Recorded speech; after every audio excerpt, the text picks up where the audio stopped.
क्या sir? Sir आज जो कार्यवाही हुई है उसके बारे में आज शू कार्यवाही थी અને શું સંદર્ભ આજુ છે જો ઇલીગલ બાંધકામ હતા આ હટાવવાની કાર્યવાહી અત્યારે ચાલુમાં છે। અત્યારે આ જગ્યા જો છે ખાટકીવાસ છે, ખાટકીવાસમાં અત્યારે 4 બિલ્ડિંગના ડેમોલિશન જો છે આમાંથી ઓલરેડી કુછેક થઈ ગયા છે અને કુછેક અત્યારે ચાલુ છે। અને આ સિવાય જો છે ધંધોકા બગોદરા રોડ ઉપર કુછેક ઇલીગલ ઇન્ક્રોચમેન્ટ છે દુકાનોના। અને જો આરોપી છે આ ધર્મેશ અમારા હત્યાકાંડના એમના ઘરના આજુબાજુમાં કુછેક ઇલીગલ ઇન્ક્રોચમેન્ટ છે। આ બધું ઇન્ક્રોચમેન્ટ જો છે ઓલરેડી એમના કાગજી કાર્યવાહી પૂર્ણ થઈ ગયા છે અને સિટી સર્વે અને નગરપાલિકા જો છે બંને આ કાર્યવાહી પૂર્ણ કરી લીધા છે।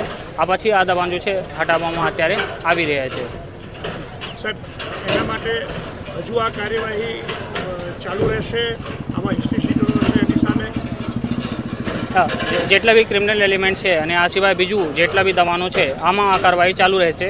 અને ઘણા બધા કેસીસમાં નગરપાલિકા ચીફ ઓફિસર અને આરએનબી સ્ટેટ દ્વારા નોટિસ પણ ઇસ્યુ કરી દેવામાં આવેલ છે। ઓલરેડી કાલે નોટિસ ઇસ્યુ કરી દીધા છે, લગભગ 40 જેટલા નોટિસ ઓલરેડી ઇસ્યુ થઈ ગયા છે। અને આ કાર્યવાહી અમારો જ્યાં સુધી ધંધોકામાં દબાણ રહેશે ત્યાં સુધી ચાલશે। અને જેટલા હિસ્ટ્રી શીટર અને જેટલા જો પોલીસ આઈડેન્ટિફાઈ કરશે અને એમના જો છે એમના તપાસ કરવામાં આવશે કે એમના દબાણ છે કે કેમ, અને જો દબાણ હશે તો બધું કાઢવામાં આવશે। કેટલા બાંધકામ દૂર કરવામાં આવ્યા? આજે ટોટલ સંખ્યા 15 છે हमारो।